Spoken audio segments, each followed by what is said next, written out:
Hello बच्चों, कैसे हैं आप।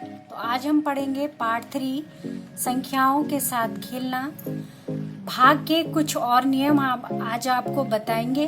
पहला नियम है, यदि कोई संख्या एक संख्या से विभाज्य है तो वह संख्या इस संख्या के प्रत्येक गुणनखंड से भी विभाजित होती है। तो यहाँ पर हम एक संख्या लेते हैं 18, 18 और इसके हम जो है फैक्टर्स निकाल लेते हैं, यानी गुणनखंड निकालते हैं 1, 2, 3, 6, 9 और 18। अब जितनी भी ये आपके फैक्टर्स हैं, ये सब के सब संख्याएं 18 को विभाजित करती हैं। हम इनमें से कोई सी भी एक संख्या ले लेते हैं। हमने ले लिया है 6 और 6 के अब हमने गुणनखंड लिख लिए हैं 1, 2, 3 और 6।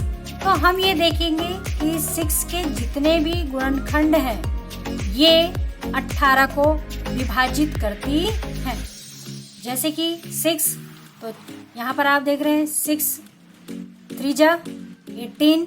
इसी तरह से 6 के जो फैक्टर्स हैं 2, ये भी 18 को विभाजित करती है, देखिए। और 3 भी 18 को विभाजित करती है। ठीक है बच्चों, अब आ जाइए। दूसरा नियम है, यदि कोई संख्या दो सहअभाज्य संख्याओं से विभाजित हो तो वह उनके गुणनफल से भी विभाजित होती है। अब हम उदाहरण से चलेंगे। हमारे पास यहाँ पर संख्या है 80 और 80 के हमने फैक्टर्स निकाल लिए हैं 1, 2, 4, 5, 8, 10, 16, 20, 40 और 80। अब हमें इसमें से को प्राइम नंबर को लेना है, सहअभाज्य संख्या को लेना है। तो हमने यहाँ पर 4 और 5 को ले लिया। अब 4 के हमने फैक्टर्स निकाल लिए हैं 1, 2, 4 और 5 के भी फैक्टर्स निकाले हैं 1 और 5। अब हम क्या देख रहे हैं, 4 और 5 में जो कॉमन है वो सिर्फ 1 है।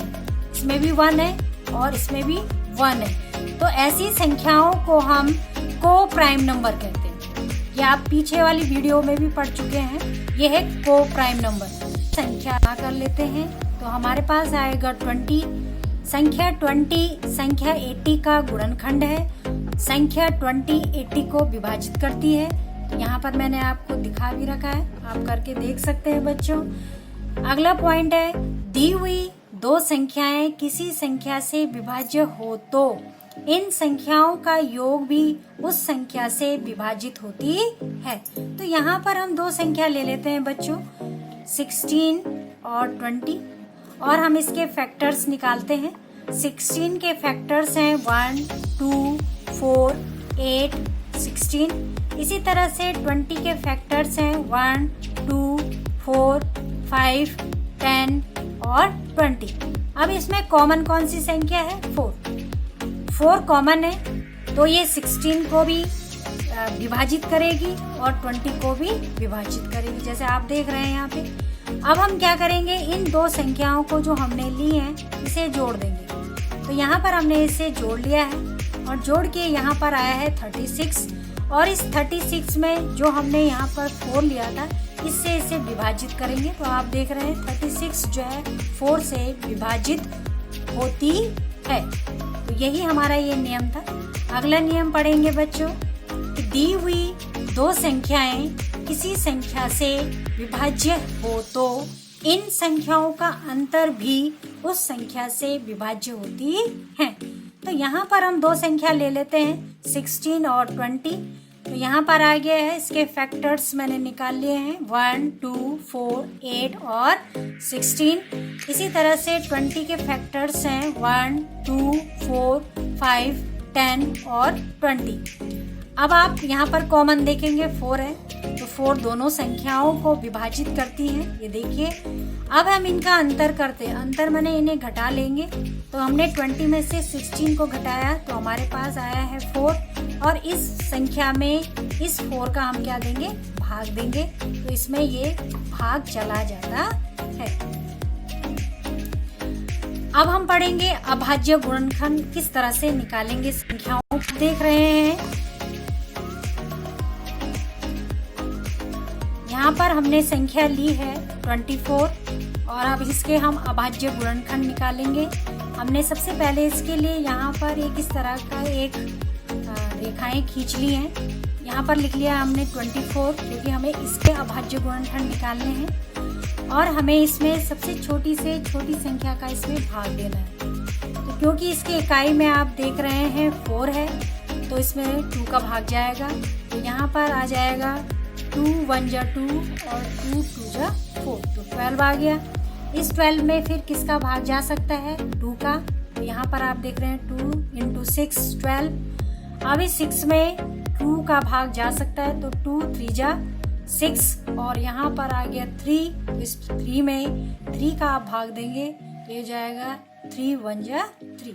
तो अभाज्य गुणनखंड कौन से होंगे ये वाले 2 मल्टीप्लाई 2 मल्टीप्लाई 2 मल्टीप्लाई 3। तो ये क्या होंगे आपके अभाज्य गुणनखंड और इनकी जरूरत आपको HCF और LCM निकालने में पड़ेगी। इसी तरह से एक और करके देखते हैं। हमारे पास संख्या है 36।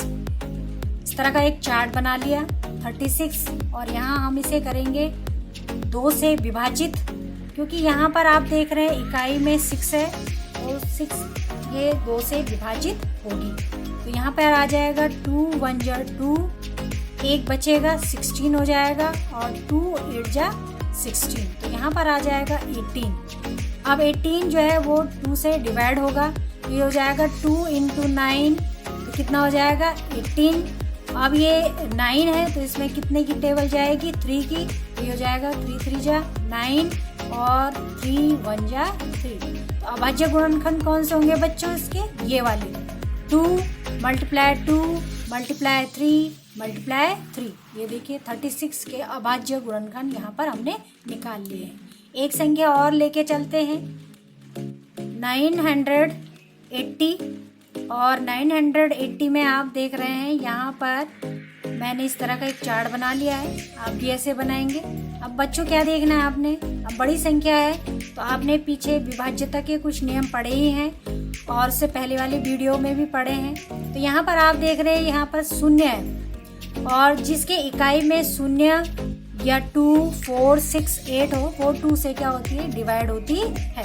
तो यहाँ पर हम देखेंगे ये 0 है तो ये 2 से क्या होगा आपका विभाजित होगा। तो ये जाएगा 490 यानी कि 2 4 जा 8 और यहाँ पर 1 बचेगा 18 हो जाएगा और 2 9 जा 18 और 0 का 0। इसी तरह से अब इसके इकाई में भी आप देख रहे हैं 0 है तो आप इसे 2 से डिवाइड कर सकते हैं। तो ये कितनी बार डिवाइड होगा 2 4 5 से। तो आप इसको यहाँ पर रफ भी काम कर सकते हैं। अब ये क्योंकि 5 क्योंकि इसकी इकाई में क्या है 5 है तो ये 5 से क्या होगा डिवाइड होगा और फिर ये किससे होगा 7 7 जा 49 और फिर किससे होगा 7।